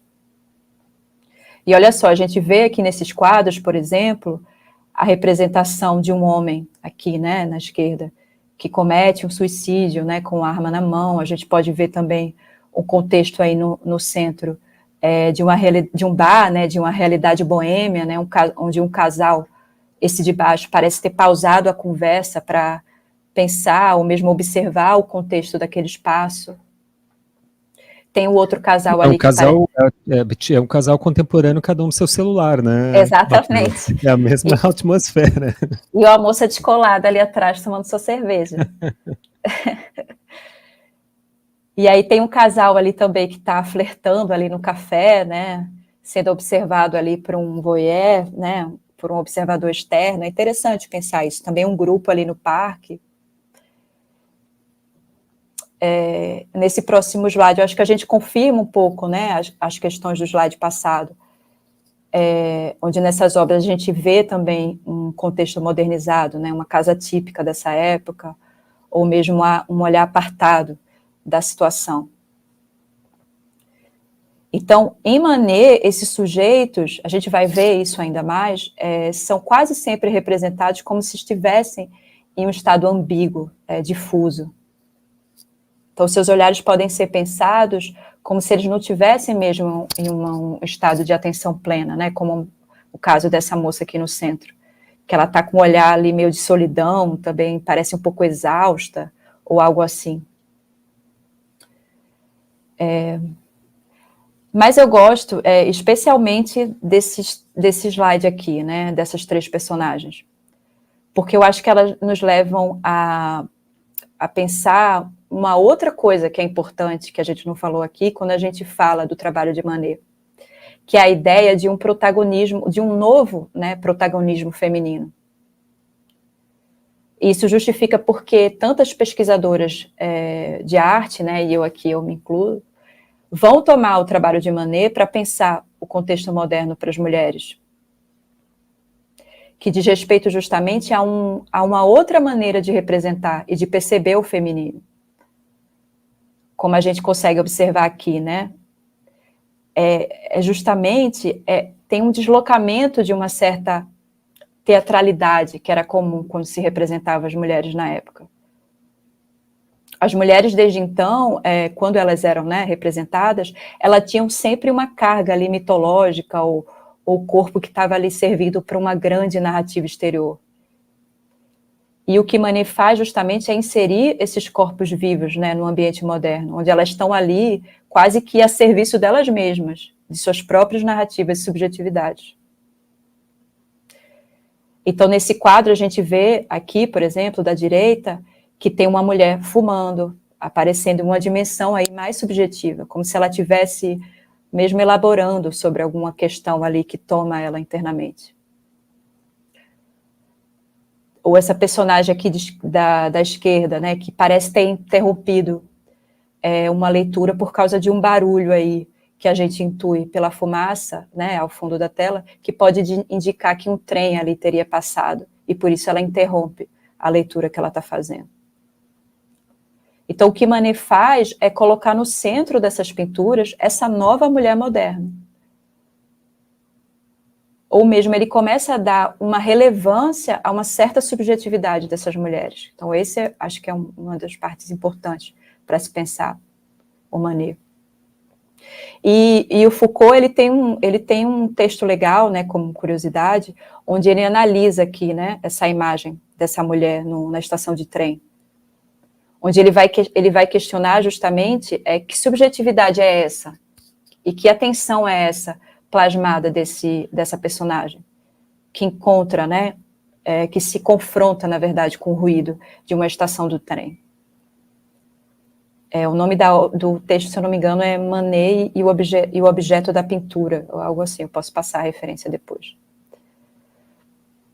E nesse outro quadro aqui, chamado Na Estufa, ela é importante, né? O Query analisa no Suspensões da Percepção, ele analisa de uma forma curiosa até, onde ele vai pensar e especular aí sobre a dinâmica entre esse casal que parece estar brigando, né? O Query vai analisar essa posição e esse desconforto que, enfim, que a representação dessa mulher indica, né?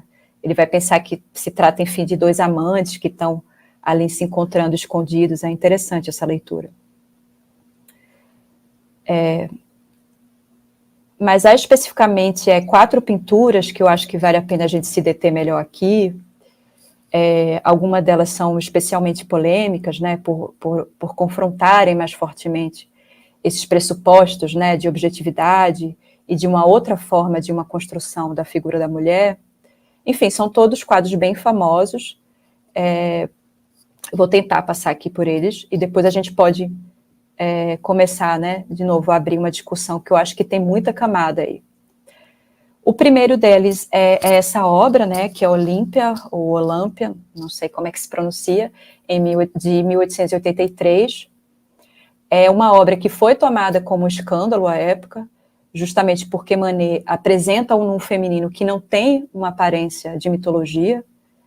É como se ela tivesse sido considerada contemporânea demais, né, para ser interpretada, né, como uma ninfa, causando um certo espanto, né, para os observadores. E a gente pode pensar que ela é nada mais do que um retrato de uma cortesã ali da época. E uma outra coisa curiosa é justamente esse olhar, né, dela voltado para o espectador. Isso acho que é particularmente constrangedor, na medida em que Manet coloca o espectador na posição de patrono, né, de alguém que está ali pagando, né, quase que para deitar com ela. E há essas flores aí, que parece que fomos nós, enfim, observadores que levamos para ela. E Olímpia era um nome que era um nome, assim, típico de cortesãs da época, sabe? Esses nomes assim que são típicos da coisa, na época Olímpia era um... Ele fez de caso pensado, né? Claro, claro.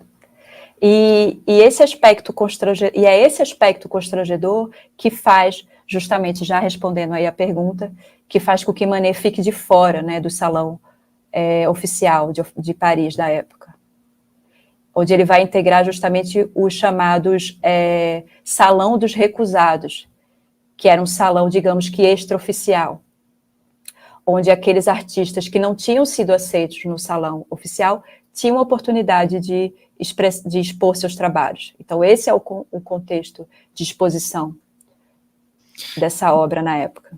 E que, inclusive, em determinado momento começa a ter mais público, né? E, portanto, impacto na sociedade do que os salões oficiais, né? Exatamente. O Felipe, ele fez uma outra pergunta, ou um comentário, não sei se você quer comentar. Ele falou, olha, e o sobrenome do Felipe é Bouguereau, não sei se esse é o sobrenome mesmo. Ele falou, eu adoro o realismo de Manet, é um ótimo rompimento com as mensagens moralizantes do neoclassicismo ou a alegorização do romantismo. Perfeito. Daí, ele logo em seguida falou, se eu não estou enganado, essa obra é baseada em outra do Rubens, só que a do Rubens representava a Vênus. Sim, é verdade. Tem uma série de jogo aí que ele faz com outras obras. É representada na verdade, é inspirada por uma tela do Tiziano, que pensava ser do Correggio, mas daí sabe-se que hoje que é do Tiziano. O Felipe disse que o sobrenome dele é Bouguereau mesmo.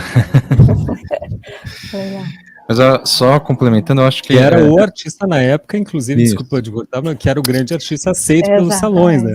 No ano anterior, esse é 63, 62 ou 61, o Manet já tinha sido expulso do salão com o Déjeuner sur l'herbe, que é o Almoço na Erva, que foi anterior a esse daqui ele expôs de novo. Mas o Almoço na Erva foi um recorde de visitação no Museu dos Refugiados, porque evidentemente que o povo quer ver a treta, né? Não quer ver o salão oficial, todo mundo já via. Se não me engano, foi um recorde de 7 mil pessoas vendo, assim, no primeiro dia, o Almoço na Elva. É impressionante. Né? Vou falar dele um pouco também daqui a pouco. Ah, legal. Mas realmente o que me chama a atenção no Manet, e assim, particularmente dos impressionistas, assim, realmente, eu diria o meu preferido mesmo, é essa complexidade que ele atribui para a figura feminina. É impressionante, assim. Mesmo quando a figura está olhando para o espectador, que isso não é exatamente uma novidade, né? Mas a novidade é que não é uma expressão sensualizada, né? Não é assim, ou quando está olhando para o nada, também não é um objeto assim, a ser apreciado. É uma coisa que realmente, de alguma forma, ele consegue mostrar um certo incômodo, uma certa complexidade mesmo, que assim, visualmente é muito difícil, eu acho, de se representar e se expressar essa, às vezes, angústia, às vezes constrangimento. Isso é o que sempre me chamou particularmente a atenção, Manu. Eu ouvindo a Rafaela falar, Marcos, eu fiquei, cara, absurdado com uma coisa que eu nunca tinha percebido ainda, que são duas coisas, até eu diria, na expressão de todas as mulheres das imagens que a Rafaela mostrou até agora, que uma é uma atitude assim, me veio a palavra nonchalant, eu não sei como, sem cerimônia, né? Não é bem à vontade, é diferente, é meio displicente, meio assim, sabe? Que é altamente contemporânea. Você pega uma foto de meninas hoje numa praça, é a mesma postura, é a não postura, né? Quer dizer, e outra coisa é que elas não se importam de serem vistas. Isso é importante de marcar. Pela primeira vez eu reparei isso neles e que em outras artistas não acontece, porque elas são sempre bem construídas, né? A Rafaela citou ainda que elas deixam de ser heroínas ou grandes personagens, mas mais do que isso, elas perdem uma postura de objeto da visão de vitrina e não se importam de estar sendo vistas, né? Olha o olhar delas como é muito mais inquisitivo do que tímido diante da visão do espectador. Sim. Exatamente, eu acho que ela tem, enfim, é sempre uma mulher que ela não tem problema em devolver esse olhar, né, para o espectador. Ela não tem problema algum, ela não tem vergonha, ela não tem, sabe? Sem pudor, o Lucas colocou ali, mas eu também acho que tem uma espécie de desdém, que é tipo, tem um termo específico para isso que eu esqueci o nome, quando você é blasé. Tem uma espécie de blasé aí nas figuras femininas do Manet, né? Isso aí. Bem, essa obra, ela é o Balcão, de 1868, ela é especialmente importante, né, para o Jonathan Quarry, no Suspensões da Percepção, na medida em que ele enfatiza, né, a partir desse quadro, a marcação ali desse estado ambivalente de atenção e desatenção. Um estado que, como eu falei, deve ser lido sempre, né, como um contínuo, algo que está acontecendo ali ao mesmo tempo. Então, essas personagens, ao olharem, né, dessa sacada para o mundo acontecendo, provavelmente, sei lá, para uma rua movimentada, com pessoas passando, bonde de cavalos, enfim, para um contexto ali modernizado, enfim, para o caos modernos, elas ficam, segundo o Query, nesse estado difuso. É interessante observar que cada uma delas estão olhando para pontos diferentes da realidade exterior. E elas têm também olhares diferentes, tipo, uma está com o olho mais aberto, o outro mais fechado. O sujeito lá atrás, de gravata, parece estar mesmo disperso, pensando em uma outra coisa, enfim. Essa obra é bastante representativa desse estado ambivalente, né, do corpo e da visão que o Query quer marcar no livro. E há, né, essa obra especialmente importante também do Manet, que foi parar no Salão dos Recusados, que é O Almoço na Relva, né, de 1863. E como vocês falaram, é uma obra que vai meio que colocar, né, o Manet nesse título, né, quase como o líder aí do impressionismo, que é um movimento que ainda se iniciava aí na época. E ela também foi tida como especialmente indecente, justamente que esse nu representado, ela na tela não corresponde, de novo, aos modos comuns de representação de um nu não corporificado. Essa é a tela que tinha uma do original do Tiziano, né? Se bem que o Tiziano também tem uma marra de uma olhinha. Mas essa tela é muito mais indecente, de fato. Tem várias versões dessa. Inclusive, que o modo como ele procede aqui é muito moderno, né, Rafaela? Mais do que esse olhar que ele capta, assim, que é o olhar atônito diante de um espetáculo. Exatamente. As pessoas anteriores no balcão, eu estava vendo, elas estão olhando o movimento da Paris, a Paris de Haussmann, né? Haussmann, que deve ser uma coisa magnífica, porque a Belle Époque parisiense, que todo mundo queria nascer lá, devia ser um espetáculo permanente. E as pessoas estão com aquela cara que a gente fica diante de um espetáculo, que é atônitos, elas é bem isso daí. Olha como elas perdem não só a conexão entre si, porque elas não estão mais conversando, mas consigo mesmas, consigo próprias. Elas são absortas, né? Aí acho que exemplifica bem aquela a desatenção, né, que vocês estão esse falando. contínuo, né? Isso, mas a Déjeuner sur l'herbe, ela acho que faz uma coisa ajudando a responder a quem perguntou a reação dos seus contemporâneos à obra do Manet.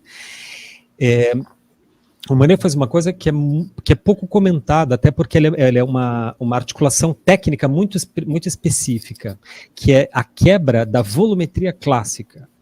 A gente diz que, sim, obviamente, que ele rompeu com o classicismo, com o neoclassicismo, com o próprio mestre, porque o mestre dele era neoclássico, acho que, se não me engano, era Thomas Couture, um artista assim, de segunda linha, mas, enfim.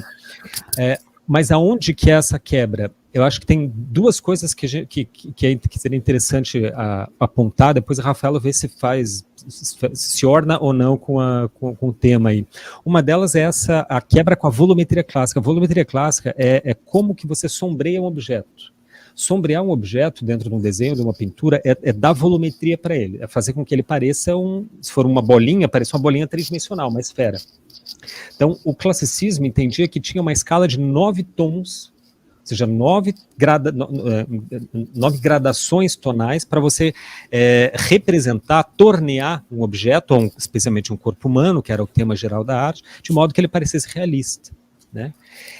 O que o Manet faz é quebrar esses 9 tons e reduz drasticamente. Se a gente for lá, por exemplo, a coxa da moça aí nua em primeiro plano, tem 3 tons e meio, 4 tons. Né? A anteperna tem basicamente 2 tons, o que parece que planifica, porque tira precisamente a sensação de gordinho, né? A sensação de volumétrica, e chapa ela. Que daí você tira as gradações de tons, tira o contraste tonal, sem contraste você tem de novo o plano. Acho que isso faz com que ele seja rompa com o anterior e inaugure o moderno, e outra coisa é a liberdade de composição, porque é uma colagem muito estranha. Primeiro que ele já se inspira em várias obras, né? O cara aqui da direita é meio uma posição do Adão, mas acharam um desenho lá do Rafael, se não me engano, que tinha uma posição bem com essa composição. Aí lá atrás, aquela figura lá no fundo está grande demais, né? Em termos de perspectiva não funciona, porque o contraste também está alto demais. Quer dizer, parece uma colagem que me parece muito inspirado em fotografia, que ele vai editando meio livremente a coisa, né, e compondo sem uma grande narrativa, sem um plano inicial, as coisas vão aparecendo. Eu acho que esse modo é também moderno, né, não só o que ele faz, mas como ele faz. Tu concorda, Rafaela e Beccari? Não, totalmente, perfeita a leitura, muito boa. Eu confesso que essa moça aí de trás, ela me intriga um pouco, ela tá, além da falta de proporção absurda, né, entre o primeiro plano e o segundo plano, eu não sei muito bem, assim, eu já tentei, claro que essas explicações são sempre arbitrárias, né, mas eu já tentei ir atrás de de uma explicação minimamente razoável para o porquê dela, mas eu nunca consegui entender, não sei se faz referência a algum outro quadro, enfim, talvez vocês saibam. Eu teria uma explicação, porque a tela, originalmente, ela chamava-se O Banho. Só que daí era meio pornográfico, porque como assim o banho, e daí tem homem junto com mulher, daí o que aquela figura do fundo faz? Ela tá banhando as partes íntimas. Ah, perfeito. Ela restou da intenção original da tela, digamos assim, né? Depois ele muda para ficar um pouco menos pornográfica, digamos. Me intriga também que não só nessa tela, mas em várias outras, tem, digamos, esse problema de plano de profundidade, né, de você não saber, assim, isso que o Gustavo falou, o tamanho da mulher lá é como se ela fosse gigante, né, em comparação com as árvores e com esse plano de profundidade. O barquinho ali também, enfim.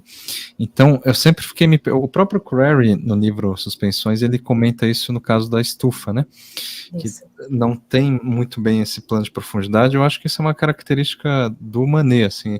Aí eu fico me perguntando se é, digamos, uma falha técnica, ele não sabe representar plano de profundidade, ou se é deliberado.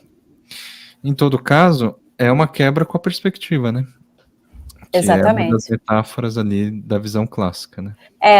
Naquele quadro que é o próximo slide, aquele o bar no Folies Bergère, eu já vi que esse aqui, já para, enfim, apresentar, eu já vi muitas explicações de que sim, digamos que uma escolha deliberada, essa falta enfim, de correspondência, né, entre os objetos do primeiro plano e o espelho que está de trás, na tentativa de colocar o observador num lugar de incômodo, como se a gente fosse meio que compartilhar o incômodo dessa balconista, sabe?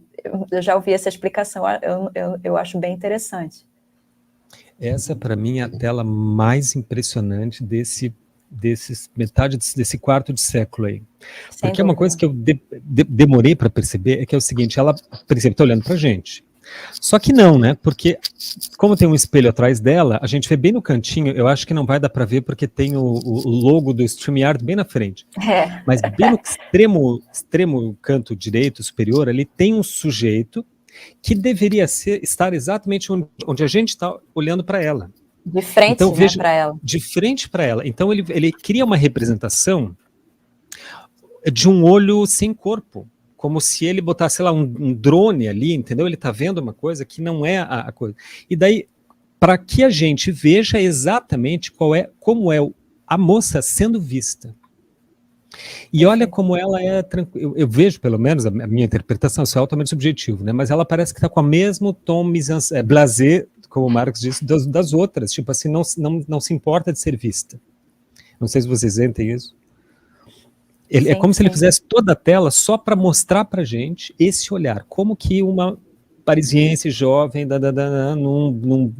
na boemia, num cabaré, se deixa ser vista sem nenhum tipo de cerimônia. Eu acho que mais do que isso, eu acho que no caso desse quadro, né, esse Folies Bergère é uma casa de show, né, um concerto que existe até hoje em Paris. Eu acho que o que ele está querendo mostrar aí é que é um corpo que está ali disperso em meio a uma manifestação de estímulos, ou seja, ele está querendo apresentar a capacidade dispersa da nossa atenção. Em meio a uma quantidade de estímulos, a gente consegue se desconectar da cena para acessar um outro lugar. Pode crer. De novo chama atenção, assim, não faz sentido a perspectiva ou os planos, porque o reflexo dela ali do lado contraria o espelho atrás, que é para ser reto, assim, né, para ser rente ao observador, que é outra coisa que me intriga no Manet. Não é possível que ele não sabia disso, assim, que não faz... Não faz sentido isso. Então eu aposto na ideia de que é deliberado. De que é deliberado. Tem uma questão que acho que talvez seja um ponto aí para a teoria, para essa hipótese, que assim, ele era um grande admirador do Velázquez, como a gente falou, né? E ele reproduz, inclusive, assim, estratégias compositivas do Velázquez em alguns retratos. E o Velázquez é um pintor que criou uma coisa que, na minha opinião, é meio sem querer, que é a ausência de fundo nas figuras. Não é que sem querer, é porque o Velázquez não importava isso. Na pintura a gente faz uma base, que é imprimatura, underpainting, etc. E depois você faz o primeiro plano, que é a figura. E às vezes você não volta para o fundo, quando não é o caso. Quando o teu objetivo era só fazer a figura, você deixa o fundo assim. E esses fundos meio mal acabados, eles inspiraram muito o Manet. Quer dizer, ele entendeu que ele podia abrir mão do fundo. Isso é uma edição muito moderna. Jamais na história da pintura isso tinha acontecido. Alguém simplesmente largar o fundo, focar no primeiro plano. Né? É algo muito, muito contemporâneo, inclusive também. Imagens, né? Você bota um chroma key atrás e fica só o centro da figura. Assim. Talvez isso seja assim, acrescente aí na hipótese de vocês, de que ele tenha, não é que ele não saiba, mas ele tenha percebido essa possibilidade e aí resolveu deliberadamente abrir mão mesmo de... Exatamente. É isso. Bem, acho que a gente já falou o suficiente dessa obra. Eu acho que já para eu finalizar aqui minha fala, eu queria finalizar com uma frase que tem aqui no Suspensores da Percepção, na página 25, que eu acho que ele dá um resumo legal, enfim, desse esforço, né, que a gente aqui juntos tentou fazer para dar conta de como se dá a recomposição da subjetividade nesse tempo, e eu acho que ele joga também coisas aí para uma conversa futura, que possivelmente a gente não vai dar conta de falar isso hoje, mas eu acho que é uma boa frase, que ele vai dizer assim, vamos lá, página 25,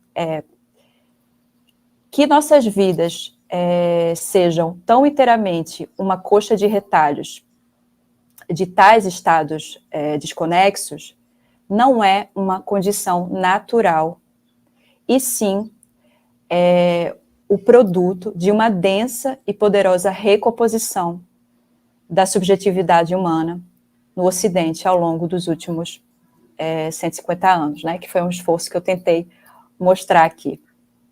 Tampouco, e aí ele lança aí uma questão, é insignificante o fato de que, no fim do século XX, uma imensa crise social de desintegração da subjetividade seja metaforicamente diagnosticada como um déficit de atenção. Eu acho interessante essa frase, porque, enfim, ele lança aí, que eu acho que é um projeto que ele tenta dar conta nos trabalhos futuros. A gente começa a entender o que é que estava inquietando o Query, né, depois dessa obra, que ele vai, enfim, escrever lá o 27, como é? Eu esqueci o nome do outro livro dele, mas que eu acho que dá... 24/7. 24/7, exatamente, que eu acho que dá uma dimensão, né, da inquietação dele. A Roberta Viane perguntou qual livro é esse, Suspensões da Percepção, Atenção, Espetáculo e Cultura Moderna. E essa frase última que ele coloca sobre o déficit de atenção me parece bem Foucaultiana, né? Porque sim, totalmente. Naturaliza qualquer patologia, né? Assim, e esse condição natural, assim, né? É muito bom, é muito Foucaultiano. Tem mais slides? Não, deixa eu ver. Não, acabamos, é isso, gente. Não, quer dizer que ele joga uma isca assim para ele joga aí sugerindo pra gente... que o TDAH, o déficit de atenção, esses transtornos todos poderiam ser resultados desse longo processo de recomposição da subjetividade no final do século passado. Seria mais ou menos isso. E nessa frase, né? eu fico um pouco me questionando o que é que ele quer dizer com esse seja metaforicamente diagnosticada como um déficit de atenção. Eu fico pensando o que exatamente ele está pensando nesse metaforicamente. É quase, para além de Foucault, é uma coisa até nietzschiana, né? Tipo, meio ficcional, né? Metaforicamente, nesse sentido de que a doença é uma ficção. Sim, isso é perfeito, né? Déficit de atenção, né? Que é os termos. Mas assim como Foucault, ele não está negando, né, digamos, a concretude dos efeitos dessa doença, enfim, o fato em si patológico, mas sim justamente o fato disso ganhar relevância, né? O estatuto quase, né, desse déficit, ou mesmo as explicações, né, do déficit, sobretudo, né, a medicalização, enfim, o debate Nossa, adorei. Rafa, parabéns aí, obrigado de novo. Acho que temos aí um espaço para, sei lá, uns palpites, umas discussões. Eu já queria adiantar, cara, e deixar, já que ficou assunto aí por dizer, para convidá-la aqui oficialmente, a Rafaela Sarinho, a participar de um outro episódio mesmo do podcast Desver, daí com toda a pompa, comigo, com o Gil Alias, que também é meu colega de podcast. Rafaela, se um dia você tiver possibilidade, disponibilidade, eu gostaria muito que você voltasse para falar o que ficou por ser dito, porque o tema é muito legal, né? Eu tinha lido essa obra do Crary, do Técnicas do Observador, que é a primeira, e agora a gente está lendo Suspensões da Percepção, que é a obra que o Beccari mostrou há pouco, no grupo de leitura. Se alguém quiser participar, inclusive, é um grupo gratuito, aberto, depois entra em contato comigo nas redes aí, Gustavo Dias. Que é muito espetacular, só que ele é muito denso, o Técnicas do Observador, então eu li e demorei assim, muito tempo a processar, porque ele é muito erudito, né? Eu acho que ele mais do que eu também, eu demorei um bom tempo para ler. Assim. É muita erudição, né, Rafa? É uma coisa assustadora. Assim. Eu acho que... eu acho que o Query, eu acho que ele pressupõe um pouco, eu não acho que isso é um problema, mas eu acho que ele pressupõe que o leitor dele é um Foucaultiano, eu acho, porque ele usa termos, sabe? Ele meio que tá ali naquele solo, tipo, ele não... Então, eu acho que ele tem esse problema, o que não é exatamente um problema, no meu caso, que eu acho que ele pressupõe ali que o leitor é um Foucaultiano, que está entendendo ali os processos modernos, porque ele já parte de um lugar, né?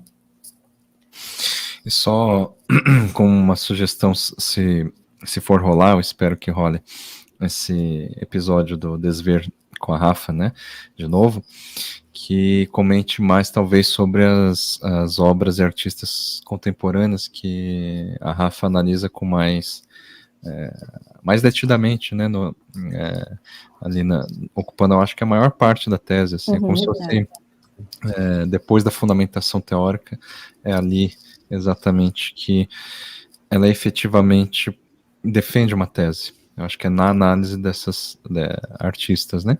Eu gosto muito da Regina Parra, inclusive, que você trabalha na tese, né? Gosto muito, acho uma grande artista hoje. Ela é fantástica. Você chegou a entrevistá-la, Rafaela? Assim, não, foi mais uma análise, assim, das obras, mas não cheguei a entrevistá-la, ela é bem legal. Outro é o Valmor Correia também, que inclusive eu tenho certo acesso, eu converso com ele bastante pelo Instagram, pelas redes, também quero chamá-lo um dia, quem sabe a gente chama os dois.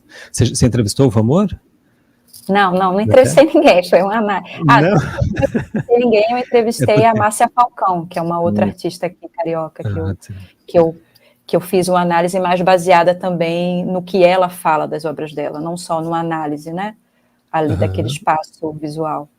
Então, quem sabe seria legal reunir, né, os artistas assim com a pesquisadora e tal. Seria legal. Se você topar, a gente organiza mais para frente aí um encontro assim. Eu adoraria. Tá ótimo. Adoraria também. Uma coisa que eu queria, sei lá, destacar da tese da Rafa, que eu acho que ajuda aqui para a gente entender também essa coisa, essa fala que ela fez a partir do Manet, né? Que o desvio, digamos assim, da norma, que de certa forma se explicita na obra do Manet, nunca está exatamente fora da norma. Não é algo assim que vem justamente como uma contradição da norma, a não ser que seja uma contradição interna, porque esse desvio está sempre implícito, como uma espécie de contraparte, né? E, de certa forma, o Crary, ele tem isso, eu acho que a partir do Foucault, essa vantagem de mostrar justamente que as coisas não são tão preto no branco, ou nem... Porque, por exemplo, quando se fala de epistemes, ou modelos clássicos da visão, ou regime de visualidade, uma coisa difícil para o pessoal entender é porque quase que automaticamente a gente entende esses termos como se fossem paradigmas, como se fossem tendências que vão se substituindo as anteriores sucessivamente. E não é assim, né?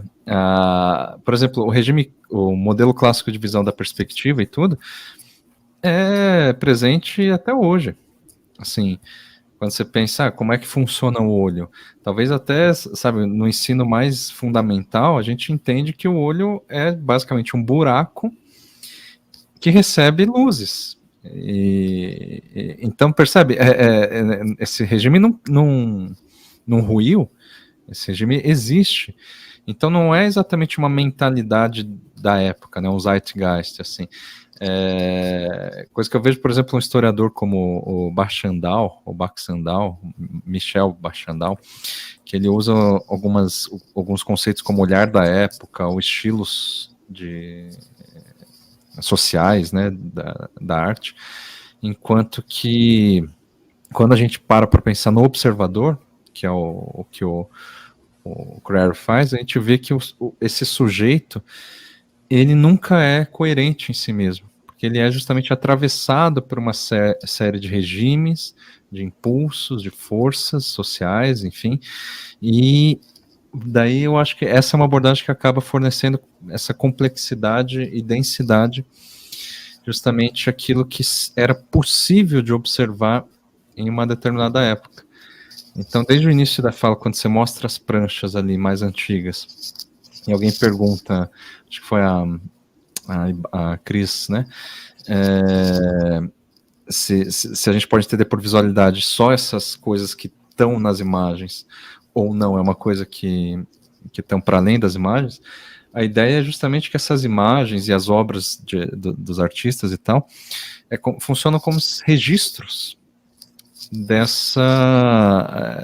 que não é nem só um regime, mas esse atravessamento de vários regimes, dessas transformações de modos de ver e tal. Então, mesmo quando você estava falando da figura feminina na obra de Manet, é muito interessante, porque também não é exatamente uma ruptura com os modos de ver que o John Berger coloca, né, objetificantes da história da arte. É um desvio, mas um desvio que vem de dentro dessa mesma tradição. Literalmente porque o Manet, ele vai lá e faz releituras e montagens bizarras a partir de obras anteriores, né, mais famosas. Acho que ele era muito consciente disso, e por isso talvez que ele tenha sido recusado. Ele está fazendo uma releitura de obras que os caras do salão oficial sabiam que, assim, você está fazendo um sacrilégio aqui de tentar imitar isso dessa forma. Então, acho que isso é interessante de pensar.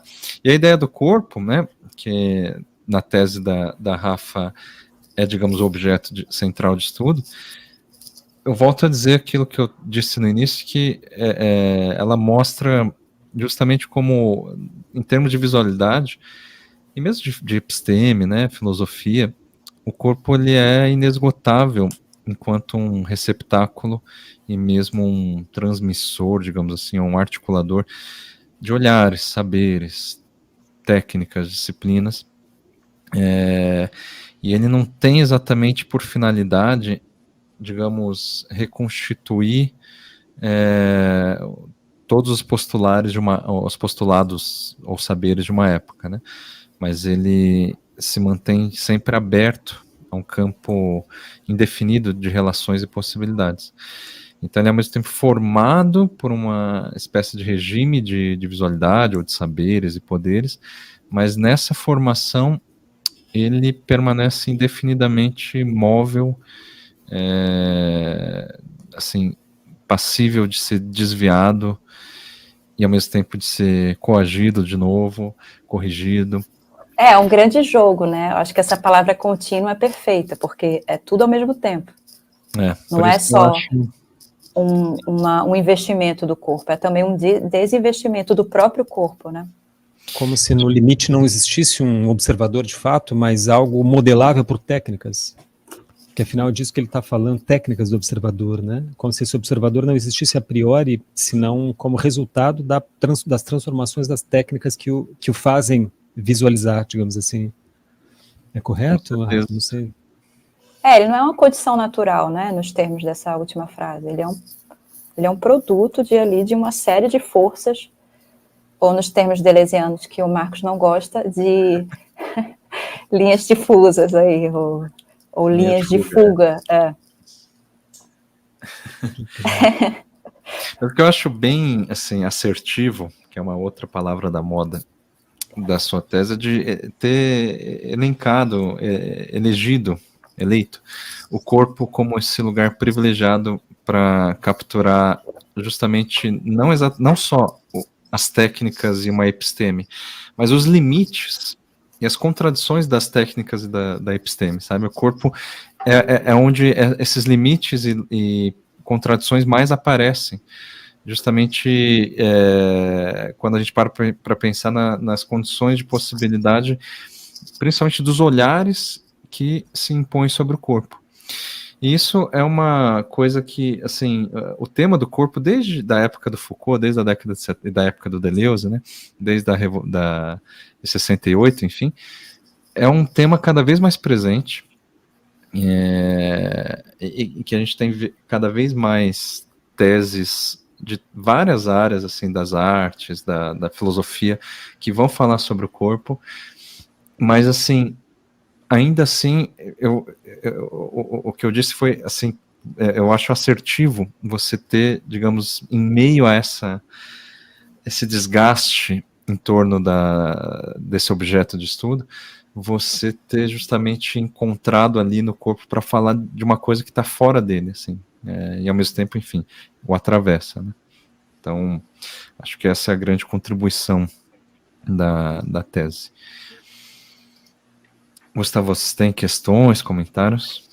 Não, isso aí, acho que somo-me ao Marco aí Marcos no elogio, achei brilhante a tese, não ali, obviamente, mas entendi, acho que o ponto, e só esse recorte aí já me informa já é de muita que é um coisa, trabalho né? espetacular, né? É incrível, esse tema é muito candente, para nós interessa muito, para o Beccari também, né, Beccari? Eu lembrei o tempo todo de Sobreposições, que é o livro do Marcos Beccari. Poxa, eu li tudo do Marcos para minha tese. O Marcos foi super importante para a construção da tese, sem dúvida. Que massa. Fico muito feliz de saber e honrado. Sei lá, acho interessante se comentar, talvez por final, o que você tem feito, assim, academicamente, você tem seguido investigar, assim, quase como prolongando a tese, ou seja, na esteira ainda desses questionamentos, ou não, já tem outras, sei lá, questões, porque, né, na defesa, que já faz, eu acho que 1 ano ou mais, né, não tinha como te perguntar isso, você estava com a tese fresca na cabeça e não podia pensar em outra coisa e talvez já nem queria mais pensar em nada. Mas sem dúvida. Agora talvez já tenha, né, decantado um pouco as coisas e certamente eu sei que você está publicando bastante, sempre acompanho também. Inclusive a tese, né, você disse que de alguma forma, eu influenciei, né, ou, né, acabei mal influenciando você, eu acho, ela também influenciou bastante nos meus estudos. Então foi um legal, diálogo que bom. muito massa.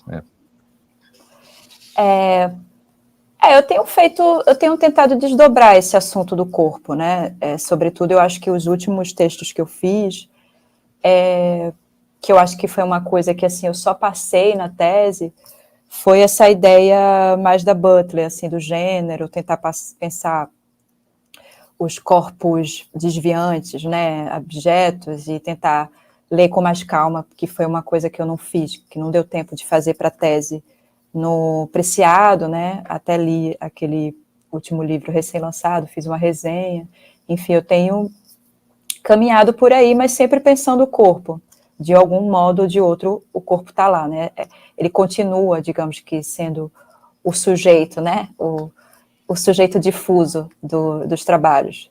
Então, eu diria que, ultimamente, eu tenho dialogado mais com um Preciado do que exatamente com o Query. Acho que o Query me ajudou justamente a fundamentar a tese para construir aqueles textos, né, a partir dos artistas contemporâneos. Então, ele quase como, ele fundamentou aquele solo, né, ele e o Foucault, para eu saltar, justamente para eu conseguir observar obras contemporâneas, que eu acho que é o que eu ainda tem sido o meu interesse atual. Inclusive, tem uma artista lá de Recife, né, um artista que o nome dele é Fefa Lins, né, que é talvez vocês conheçam, um artista trans. O Fernando Lins, né? Acho que agora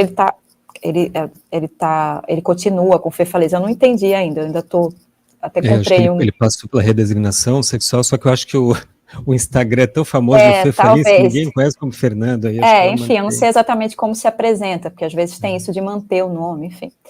Mas aí eu tenho tentado coletar aí as obras para tentar, estou construindo aí alguma coisa, é uma obra que me inquieta bastante, porque eu acho que tem já dialogando aí com o Demo, né, eu acho que tem uma noção, uma ideia ali naquela obra de se colocar como uma besta, assim, sabe, nas obras dele, de se colocar como um corpo ali que se representa mesmo cheio de marcas, ou uma coisa mais demoníaca. Então, eu estou influenciada aí pelo tema, e estou tentando pensar ali um texto a partir dessa obra. Então, acho que dialoga, de fato, com o Disforia Mundi, né? Totalmente. Então, até aquela imagem da capa, né, do Disforia Mundi, me lembrou muito a obra dele. Então, acho que eu tenho ido por aí, não estou muito distante. Mas você ia falar, Gustavo? Desculpa. Não ia falar. Você dizer que eu gosto da obra do Fernando também, bem legal. Muito bom, é sensacional. Eu sei também, pelos diálogos, que você tem, digamos, se inclinado para os lados obscuros de Dilberman, ou não? É verdade, sim. Isso é uma coisa à parte não oficial ainda. Mas acho que você até leu, né? Uma coisa lá dos quadros e mesas. Ainda estou um pouco, mas essa questão ainda é um pouco difusa, porque eu acho que ele é um pouco polêmico, né? Tem uns furos ali naquele pensamento. Mas ele é mais poético, né? Meio loucão, assim. Eu acho o de Dilberman muito loucão, assim. Obviamente é erudito, não é um loucão, digamos, sem propósito, mas é difícil, eu acho bem difícil o de Dilberman, mas tem também... Difícil é o Query, o Dilberman é impossível. Mas aquele livro dele da histeria eu acho sensacional, eu acho muito bom, a invenção da histeria do Query, que eu acho do Dilberman, que eu acho que é a tese dele, não, é a tese dele? Não me lembro agora. Eu acho que sim. Né? Deve ser por isso que é o mais tranquilo. Que é o melhor. Ele precisava que é o mais formal, entender. né? Talvez, sim. É verdade. Perfeito. Bom, não sei se o pessoal aí tem pergunta. Aproveita, gente. Temos aqui 8 pessoas participando ao vivo. Se não tiver mais ninguém, Becari, vamos encerrar, já demos quase 2 quase horas aí, tá bastante tempo aí. É um bom tempo aí para as mídias. Bom, gente, então quero agradecer de novo o meu amigo Gustavo Dias por esse baita favor.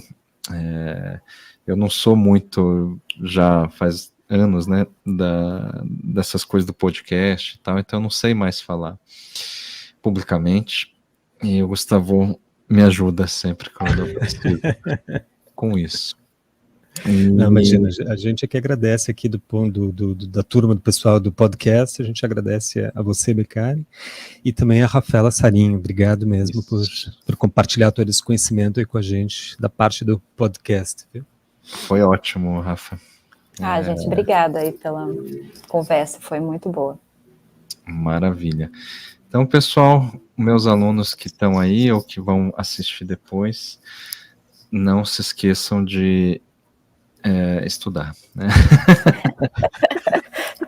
Ótima forma de finalizar. Eu não chego a passar nada do Crary porque tá louco, né? Eu não sou tão filho da mãe assim. Não, mas tem um grupo de leituras aí, gente. Quem quiser, me procurem nas redes do Gustavo Dias. A gente se encontra semanalmente para ler. Lemos uma leitura, circunstanciada, né? A gente lê. Tá, então, vamos lá, todo mundo entendeu? Então vamos passar para frente. É para ler, para entender mesmo. Não é para... Então estão todos convidados. Então, gente, boa noite para todo mundo. Obrigado para quem ficou. E até a próxima live. Um abraço. Tchau, valeu, gente.